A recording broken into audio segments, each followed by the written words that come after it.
लेकिन एक second, simple है। देखो अभी तक कुछ कठिन लग रहा है, पूरी फिजिक्स में कुछ कठिन नहीं लगेगा, अरे पूरी साइंस में कुछ कठिन नहीं लगेगा। दौड़ रहा है कोई आया अचानक से तुम्हारे ऊपर कांच रख के चला गया, वो बड़ा सा सिल्ली कांच का ऐसे रख के चला गया, तो तुम बेंड हो जाओगे, और दूसरी बात तुम्हारी स्पीड भी क्या होगी, घट जाएगी। हाँ भाई बच्चों, जय हिंद। तो एक बार हम फिर से आप सभी का स्वागत करते हैं आपके अपने चैनल ज्ञान इंस्टीट्यूट में, जिसमें हम लोग यूपी बोर्ड इंग्लिश मीडियम और सीबीएसई बोर्ड एग्जाम के लिए सारे टॉपिक्स कवर कर रहे थे। बोर्ड एग्जाम की जबरदस्त तैयारी कर रहे थे। मैथ के तो जान ही रहो, इतना तेजी से सिलेबस भाग रहा है, तो साइंस का सिलेबस थोड़ा सा आगे बढ़ाने के लिए रिफ्लेक्शन चैप्टर हम लोग खत्म करके आए थे। आज हम लोग साइंस में रिफ्रैक्शन ऑफ लाइट पढ़ने वाले हैं। सभी लोग तैयार हो? थोड़ा अंदर से इंटरेस्ट आ रहा है कि नहीं आ रहा है? चलो अब हम लोग देखेंगे कि रिफ्रैक्शन क्या होता है। रिफ्लेक्शन को तो बहुत अच्छे से हम लोगों ने निपटाया था, अब रिफ्रैक्शन को भी वैसे निपटाने के लिए अपना पूरा ध्यान मेरी तरफ कर दो। क्या होता है रिफ्रैक्शन? देखो, रिफ्रैक्शन को समझने के लिए तुम्हें यह समझना पड़ेगा कि रेयरर मीडियम और डेंसर मीडियम क्या होता है। आओ समझते हैं।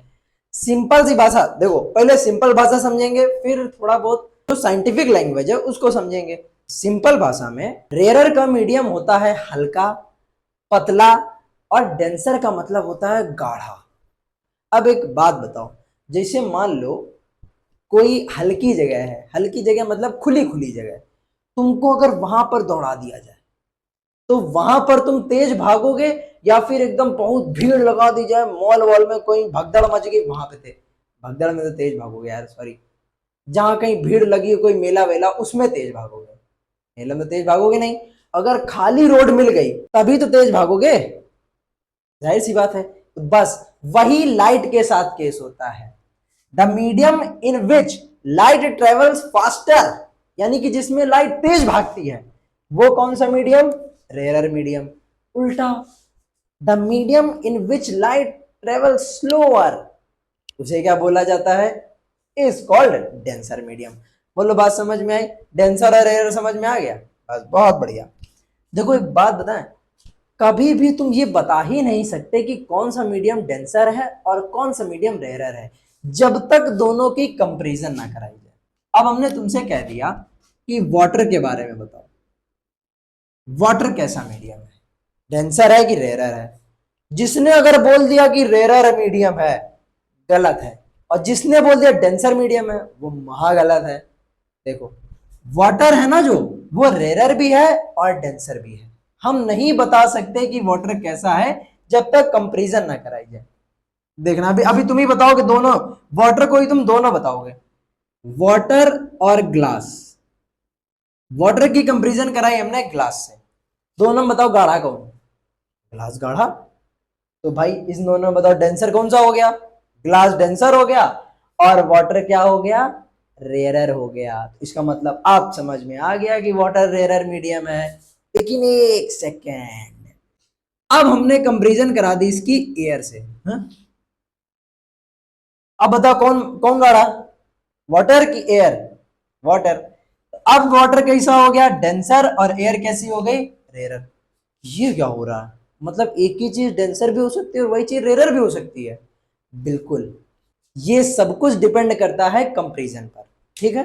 तो रेयर और डेंसर हम तब बता सकते हैं जब दो मीडियम के बीच में क्या हो? कंपैरिजन हो।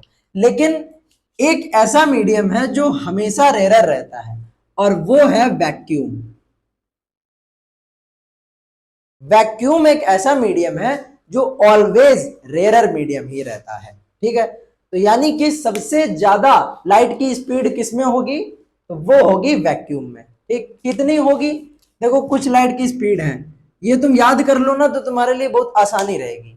जैसे कि वैक्यूम में लाइट की स्पीड कितनी होती है? 3 × 10⁸ मीटर पर सेकेंड। ठीक, ये एयर और वैक्यूम में अप्रोक्स सेम होती है। वाटर में अगर बोला जाएगा तो 2.25 × 10⁸ मीटर पर सेकेंड। अगर ग्लास में बोलेगा तो 2 × 10⁸ मीटर पर सेकेंड। ठीक है, इतनी बात समझ में आई। अब हम लोग चलते हैं रिफ्रैक्शन की तरफ। रिफ्रैक्शन क्या होता है? देखो जैसे मान लो कोई एक ट्रांसपेरेंट मीडियम है, ये एक ट्रांसपेरेंट मीडियम है। अब लाइट आई आई आई आई आई आई, जब लाइट अपना मीडियम चेंज करेगी, जैसे अभी मान लो इस मीडियम में है, मीडियम बदल गया, medium in the sense water glass, air water, ये सब। तो मान लो हमने मान लिया कि एयर में थी, उसके बाद चली गई ग्लास में। तो जब ग्लास में जाएगी ना, तो ये अपने पाथ से डेविएट हो जाएगी। ठीक, अब हमें नहीं पता कि ऊपर वाला डेंसर है नीचे वाला डेंसर, हमें नहीं पता। अब इसमें तो तुम्हें दिख रहा है, लिखा हुआ है, लेकिन अब मान ले रहे नहीं पता। भाई पहले रिफ्रैक्शन पता चला था ना, पहले ये सब तो नहीं पता चल गया था कि डेंसर में जाने से क्या होता है, रेयर में जाने से क्या होता है। बेसिक से चलते हैं। तो जाहिर सी बात है, जब मीडियम चेंज होता है तो लाइट अपने पाथ से डेविएट हो जाती है। बस इसी को क्या बोला जाता है, रिफ्रैक्शन ऑफ लाइट। डेफिनेशन बन गई, when a light ray goes from one medium to another medium. क्या बताया, when a light ray goes from one medium to another medium, it deviates from its path. It deviates मतलब कि भटक जाती है अपने रास्ते से, it deviates from its path. This phenomena of light is known as, is called refraction of light. बोलो बात समझ में आई? बहुत सिंपल सी डेफिनेशन है और कुछ नहीं।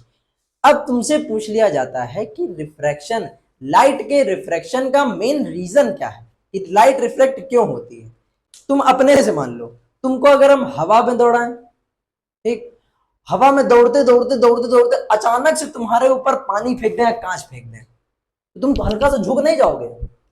बोलो भाई, ऐसे मान लो तुम दौड़ रहे हो, दौड़ रहे दौड़ रहे दौड़ रहे दौड़ रहे दौड़ रहे, कोई आया अचानक से तुम्हारे ऊपर कांच रख के चला गया, इसे खूब बड़ा सा सिल्ली कांच का इसे रख के चला गया, तो तुम बेंड हो जाओगे। और दूसरी बात, तुम्हारी स्पीड भी क्या होगी, घट जाएगी। और इतना बड़ा कांच ला दिया, धीरे तो हो जाओगे ना, और बेंड भी हो जाओगे। बस याद रखना, जब भी रेयर से डेंसर में जाती है लाइट, तो लाइट की स्पीड क्या होगी, कम होगी। अभी बताया नहीं, डेंसर मीडियम ऊपर आया, तुम्हारी स्पीड क्या हुई, कम, और तुम झुक गए। वैसे ही जो लाइट रे है वो भी नॉर्मल की तरफ झुक जाती है, बेंड हो जाती है। बात समझ में आई? हमने अभी एक छोटा सा एक वर्ड बोला था, स्पीड घट जाती है, तो इसका मतलब लाइट का रिफ्रैक्शन किस पर डिपेंड करता है, स्पीड ऑफ लाइट पर। अलग अलग मीडियम में लाइट की स्पीड अलग अलग होती है, इसीलिए रिफ्रैक्शन होता है जब मीडियम बदलता है। अब मान लो, फिर से देखना, अभी जब हम लोग रेयर से डेंसर में गए थे, स्पीड झुकी, स्पीड धीमी होगी। अब वापस डेंसर से जब रेयर में जाएंगे, चलते चलते चलते चलते, अभी दौड़ना ही है, रुकना नहीं है, दौड़ते गए दौड़ते गए दौड़ते गए, ठीक। फिर बाद में जो ऊपर पत्थर रखा हुआ है, अरे ग्लास रखा हुआ है, उसको हटा दिया, एकदम सीधे हो जाओगे, और जैसे सीधे हुए तो एकदम फिर से एकदम स्पीड में भाग जाओगे। ठीक है, तो जब डेंसर से रेयर में जाती है तो नॉर्मल से दूर हट जाती है। ठीक है, तो दो केस याद रखना, when a light ray goes from rare medium to denser medium, it bends towards normal, and opposite it moves away from normal. बात समझ में आई? अच्छा, ये जो तुम्हारे सामने डायग्राम बना हुआ है, इसमें कौन सी चीज क्या है वो बता देते हैं। जैसे देखो, जो लाइट रे आती है उसको क्या बोलते हैं, इंसिडेंट रे, पढ़ा है रिफ्लेक्शन में। बीच में क्या खींचा जाता है, नॉर्मल, ये भी पढ़ा है। अब रिफ्लेक्शन में क्या होता था, रिफ्लेक्टेड रे, इसमें क्या होती है, रिफ्रैक्टेड रे। ठीक, इंसिडेंट रे और नॉर्मल के बीच का angle, angle of incidence. Refracted रे और नॉर्मल के बीच का एंगल, एंगल ऑफ रिफ्रैक्शन। बोलो बात समझ में आई? इसको भी हम लोग आई और आर से ही डिनोट करते हैं। रिफ्रैक्शन में इतना आया, कोई दिक्कत नहीं हुई, हमें नहीं लगता है कि इसमें कोई दिक्कत आई होगी। भाई इतना बढ़िया बढ़िया एग्जांपल दिया तुमको, तभी भी ना है तो क्या फायदा है, तो फिर बेकार है यार मेरा समझाना। ठीक, चलो इतना नोट करो। अब हम लोग पढ़ेंगे लॉज ऑफ रिफ्रैक्शन। चलो भाई बच्चों, अभी जो हम लोगों ने रिफ्रैक्शन पढ़ा है, अब हम लोग उसके नियम और कानून पढ़ेंगे, यानी कि laws of refraction. Brother in law, sister in law, ऐसा कुछ नहीं होता है, इसके खुद के अपने दो लॉ हैं। समझ रहे हो कितना बड़ा आदमी, खुद के दो लॉ हैं। क्या क्या है वो दो लॉ, पहला लॉ, दूसरा लॉ। अब पहला लॉ क्या कहता है, पहला लॉ जो फिगर में है बस उसी को बताना है। क्या है पहला लॉ, इंसिडेंट रे, रिफ्रैक्टेड रे, ध्यान से सुनना, incident ray, refracted ray and normal on point of incidence. भाई ये जो नॉर्मल है वो किस पॉइंट पर है? Point of incidence. Same same लग रहा है, बस सिर्फ एक वर्ड का चेंजमेंट आया है, उसमें यहां एल था रिफ्लेक्टेड और इसमें यहां आर है। ठीक, चलो फिर से बताओ क्या बताया। Incident ray, refracted ray and normal on point of incidence, तीन चीजें हैं, incident ray, refracted ray and normal on point of incident, lie on same plane, यानी कि ये तीनों एक ही प्लेन पर होते हैं। खत्म, पहला लॉ हो गया। अब दूसरा वाला लॉ देखो क्या कहता है। दूसरा वाला लॉ जो है वो बहुत स्पेशल है और बड़ा भी है और इंपॉर्टेंट भी है और अच्छा भी है, याद करने में थोड़ा सा टाइम और दिमाग दोनों लगेगा। देखो दूसरे वाले लॉ को हम प्यार से बोलते हैं स्नेल्स लॉ, क्योंकि भाई स्नेल ने दिया था इसलिए इसको स्नेल लॉ बोला जाता है। दूसरे वाले लॉ की एक खास बात होती है कि ये सिर्फ किसी एक कलर के लाइट के लिए ही अप्लाई होता है, वो कोई भी कलर हो सकता है, व्हाइट हो, वायलेट हो, ग्रीन हो, रेड हो, सिर्फ एक कलर की लाइट के लिए। चलो क्या कहता है, फॉर मोनोक्रोमेटिक लाइट, मोनोक्रोमेटिक मतलब कि कोई एक कलर के लिए, इन एनी टू मीडियम्स, भैया रिफ्रैक्शन तभी होगा जब टू मीडियम होंगे, ये तो जाहिर सी बात है। For monochromatic light in any two medium, the ratio of sine of angle of incidence या sine of incidence angle, sine of incident angle यानी कि sine I and sine of reflection angle, दो चीजों का रेशियो, कौन कौन? Incidence angle and reflection angle. अब उसको एंगल ऑफ इंसिडेंस इसलिए नहीं पढ़ रहे हैं हम क्योंकि बहुत सारे यहां ऑफ हो जाएंगे। देखना, रेशियो ऑफ साइन ऑफ, अब अगर यहां पर भी लगाएं एंगल ऑफ इंसिडेंस, चाहो तो लगा लो, वो भी लिख सकते हो, सही है, गलत नहीं है, ये भी गलत नहीं है। फिर से क्या बताया, the ratio of sine of incidence angle and sine of reflection angle is always constant, and the constant, ये जो constant है is called refractive index of any medium। इस constant को क्या बोलते हैं? किसी भी मीडियम का रिफ्रैक्टिव इंडेक्स। बोलो बात समझ में आई? इसी पूरे तामझाम को ही क्या बोला जाता है? Snell's law. बहुत इंपॉर्टेंट है, इससे अभी आगे प्रूविंग्स होंगी, फॉर्मूला बनेंगे, सब कुछ इसी से लगने वाला है। इस चैप्टर में अगर सबसे ज्यादा कुछ इंपॉर्टेंट है तो वो स्नेल्स लॉ। ठीक, एक बार फिर से क्या बताया, for monochromatic light in any two mediums the ratio of sine of incidence angle and sine of reflection angle is always constant. ठीक, and the constant is called refractive index. बोलो बात समझ में आई? आगे बढ़ा जाए, चलो। अब देखो, जो रिफ्रैक्टिव इंडेक्स होते हैं वो दो टाइप के होते हैं। कौन कौन से दो टाइप के? भैया सुन लो, रिफ्रैक्टिव इंडेक्स दो टाइप के होते हैं। पहला टाइप एब्सोल्यूट रिफ्रैक्टिव इंडेक्स और दूसरा जो होता है वो रिलेटिव रिफ्रैक्टिव इंडेक्स। अब ये एब्सोल्यूट क्या है, रिलेटिव रिफ्रैक्टिव इंडेक्स क्या है, इसको नोट करो तब हम बता पाएंगे, नहीं तो भैया हमारे पास वो तो है नहीं, यही है, इसी में तुम्हें काम चलाना है। चलो नोट करो इसको पहले। तो अब जरा रिफ्रैक्टिव इंडेक्स के बारे में जान लो कि रिफ्रैक्टिव इंडेक्स क्या होता है। भाई देखो, कोई भी दो मीडियम है, उनमें लाइट की स्पीड का रेशियो रिफ्रैक्टिव इंडेक्स कहलाता है। ठीक, अब रिफ्रैक्टिव इंडेक्स कितने टाइप के होते हैं बताया था? दो टाइप के, एब्सोल्यूट रिफ्रैक्टिव इंडेक्स और रिलेटिव रिफ्रैक्टिव इंडेक्स। एब्सोल्यूट क्या होता है?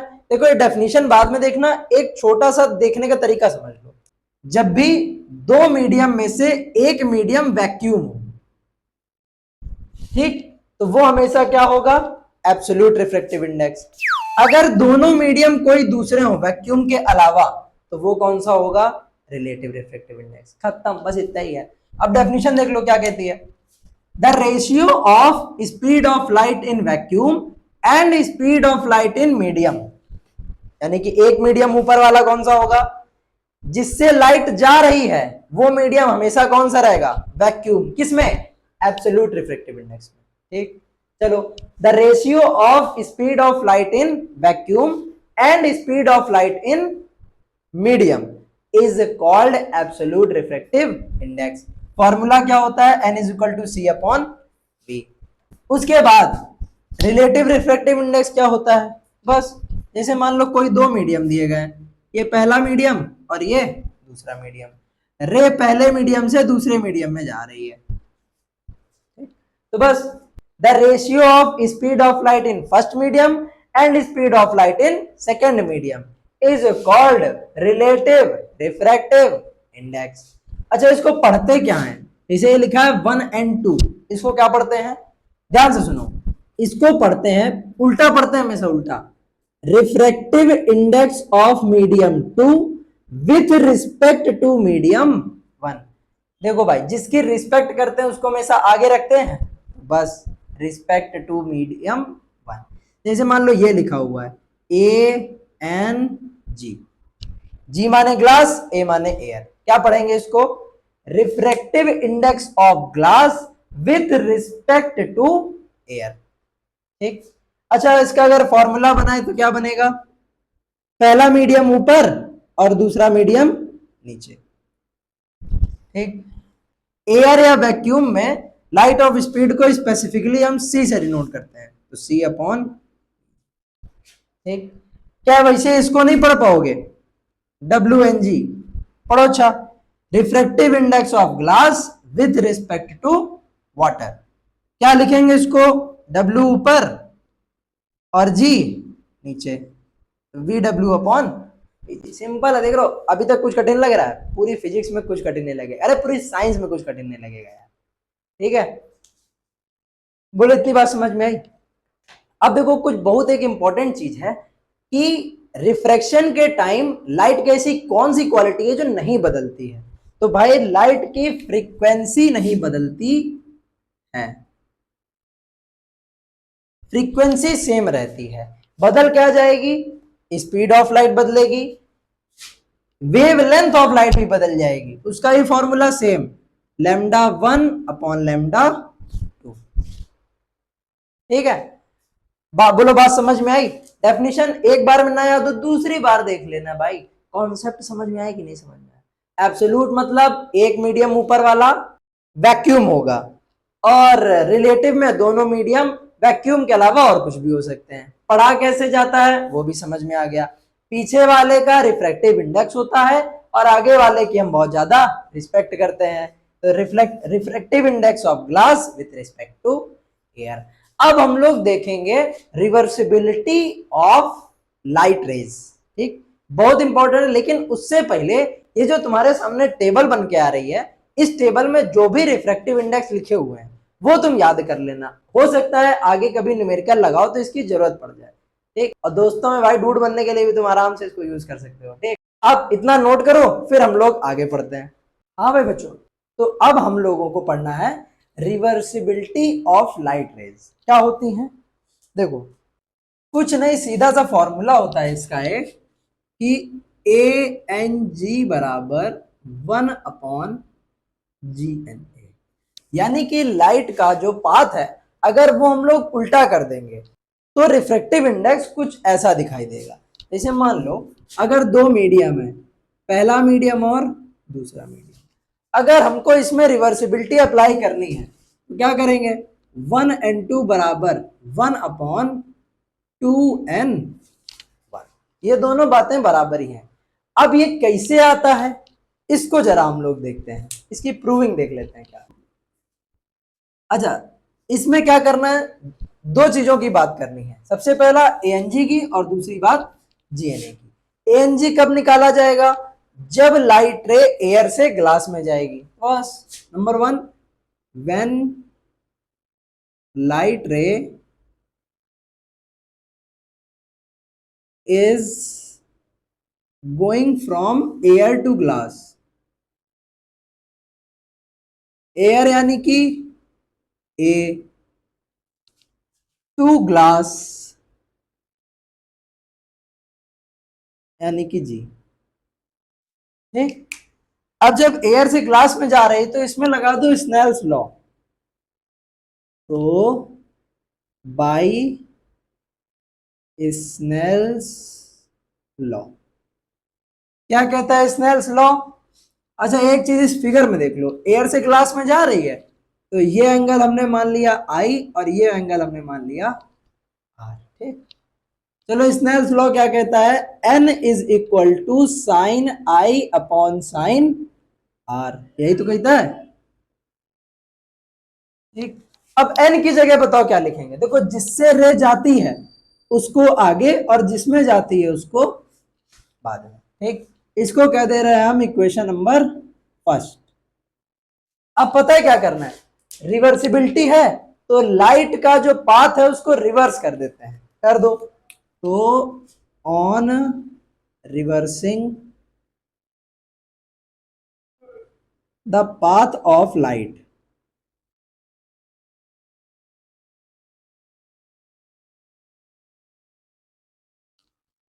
लाइट का पाथ रिवर्स करेंगे तो क्या होगा, अभी कहां से आ रही थी, एयर से ग्लास में, अब कहां से आएगी, ग्लास से एयर में। ठीक है, चलो रिवर्स कर दिया, फिर से लगाएंगे स्नेल्स लॉ, तो बाई स्नेल्स लॉ।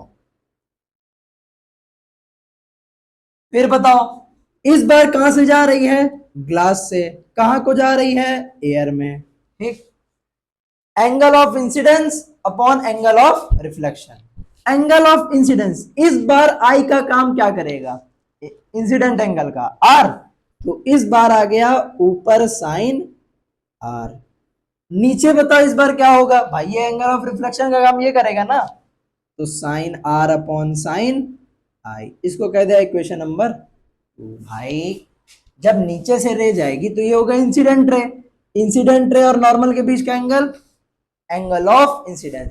लेकिन ये नहीं कि इसको बदल देंगे, एक बात बताओ, जैसे मान लो ये 30 डिग्री है, अब अगर यहां से रे जाएगी तब भी तो ये 30 डिग्री रहेगा, याद रखना मीडियम नहीं बदलेगा तो एंगल भी नहीं बदलेगा। ठीक है, चलो अब कुछ नहीं करना है, इक्वेशन 1 इंटू इक्वेशन 2 करा दो, आ गया, कराओ। तो इधर एलएचएस में क्या है, A N G into G N A, RHS में क्या है, sine I upon sine R into sine R upon sine I, कुछ कटा, साइन आई से साइन आई, साइन आर से साइन आर, कट गया, इधर बचा एक, तो इधर अब जीएनए को नीचे ले जाओ, तो ए एन जी इधर बचेगा और इधर क्या आ जाएगा, 1 अपॉन जी एन, यही क्या होती है, रिवर्सिबिलिटी ऑफ लाइट रे। अब सुनो जरा, जब भी कभी तुम्हें 3 मीडियम दे दिए जाए और उनको तुम्हें 2 मीडियम में बदलना हो, यानी कि रिलेटिव रिफ्रैक्टिव इंडेक्स को एब्सोल्यूट में बदलना हो, तो क्या करेंगे, जैसे मान लो ये दिया गया है, ये दोनों ये कौन सा रिफ्रैक्टिव इंडेक्स है, रिलेटिव, क्यों, क्योंकि दोनों में से कहीं वैक्यूम या एयर नहीं है, इसको हमें एब्सोल्यूट में बदलना है, कैसे कर देंगे, देखो कैसे करेंगे, देखो याद रखना, आगे वाला नीचे और बाद वाला ऊपर, दोनों के साथ क्या लगा देना है हमें, ए एन और ए एन। प्रूविंग इसकी सिलेबस में है नहीं, तो प्रूविंग बता के क्या करना है, बड़ी भी प्रूविंग है, ये छोटी सी थी इसलिए हमने बता दी, वो प्रूविंग बड़ी है वो नहीं बता रहे। ठीक है, ये याद रखना, लेकिन न्यूमेरिकल इससे हो सकता है तुमसे पूछ लिया जाए, आगे वाला नीचे और बाद वाला ऊपर। अब 3 में से कोई 2 चीजें दी जाएंगी, एक निकालने को बोलेगा, निकाल लोगे, सिंपल। पढ़ेंगे क्या इसको, refractive index of glass with respect to water, refractive index of glass with respect to air, refractive index of water with respect to air. बोलो बात समझ में आई, रिवर्सिबिलिटी आई। अब हम लोग अगला टॉपिक पढ़ने जा रहे हैं, क्रिटिकल एंगल। ठीक, चलो नोट करो। हाँ भाई बच्चों, तो चलो अब देखते हैं हम लोग क्रिटिकल एंगल और टोटल इंटरनल रिफ्लेक्शन, ये दोनों चीजें क्या है, जरा ध्यान से, पेपर में ये बहुत इंपॉर्टेंट है, ध्यान से पढ़ना है, ये क्या क्या है। क्रिटिकल एंगल क्या होता है, क्रिटिकल का मतलब होता है कि इसके बाद वो चीज अब नहीं बचेगी, जैसे मान लो कोई आदमी क्रिटिकल है, क्रिटिकल यानी लास्ट स्टेज पर है, अब थोड़ा सा भी सिचुएशन खराब हुई, आदमी खत्म।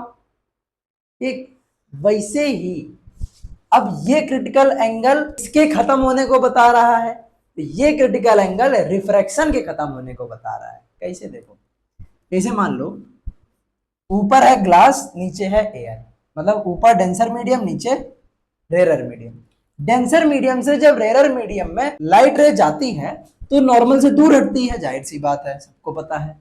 अब हम क्या करेंगे, धीरे धीरे उसको और बढ़ाएंगे, दूर हटाएंगे। जैसे जैसे ये एंगल बढ़ेगा वैसे वैसे ये भी एंगल तो बढ़ेगा, बढ़ेगा बढ़ेगा बढ़ेगा बढ़ेगा बढ़ेगा बढ़ेगा बढ़ेगा।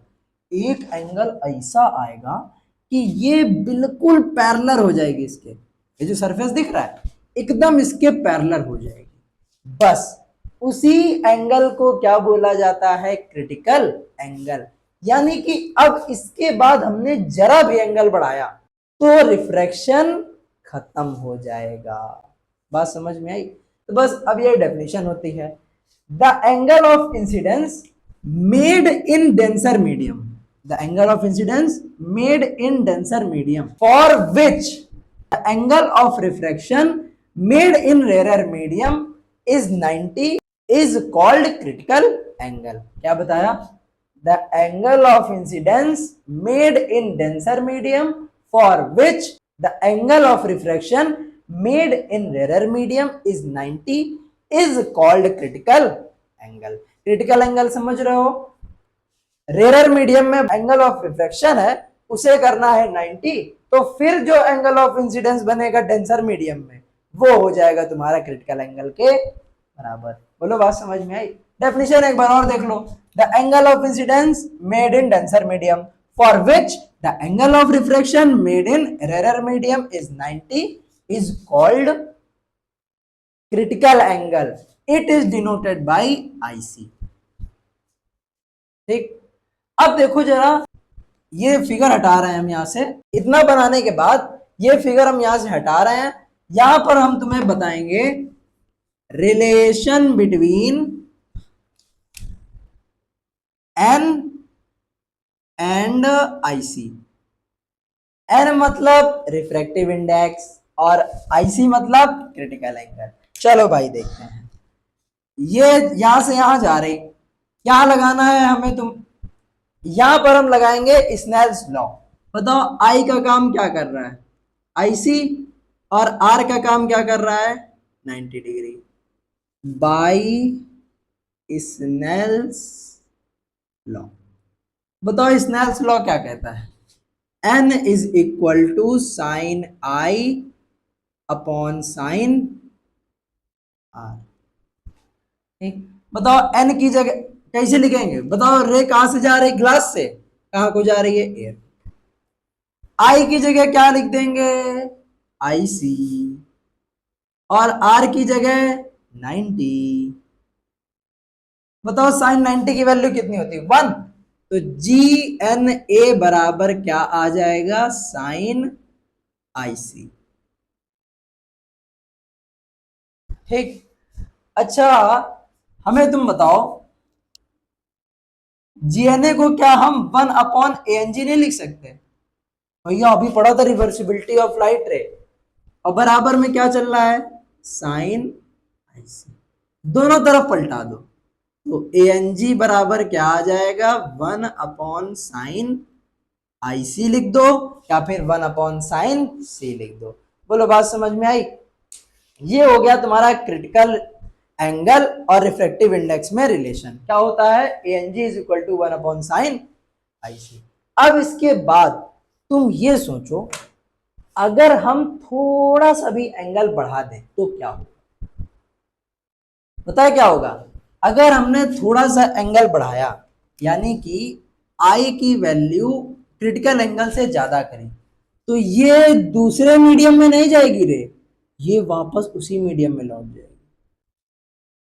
ठीक है, वापस उसी मीडियम में लौट गई। अब क्या ये रिफ्लेक्शन हो रहा है कि रिफ्रैक्शन हो रहा है? तुम तो कहोगे भैया ये तो रिफ्लेक्शन होने लगा। हम कहेंगे रिफ्लेक्शन नहीं हो रहा है। पूछो क्यों? क्योंकि रिफ्लेक्शन में हम लोगों ने पढ़ा था कि जो सरफेस होती है वो ओपैक होनी चाहिए, लेकिन इसमें तो ट्रांसपेरेंट है, तो इसलिए इसको रिफ्लेक्शन ना बोल के बोल देते हैं टोटल इंटरनल रिफ्लेक्शन। क्या बोलते हैं? Total internal reflection. क्या होता है total internal reflection?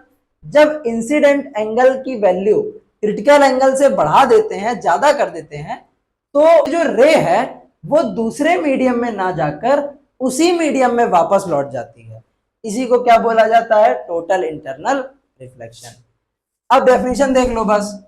If the angle of incidence in denser medium, ये भाई ऊपर वाला डेंसर मीडियम है, तो if the angle of incidence in denser medium is made more than the critical angle, more than the critical angle, अभी ऊपर जो लिखा है वो पढ़ा है, ये जो ये लिखा है आई ग्रेटर देन आई सी, बस वही पढ़ा है।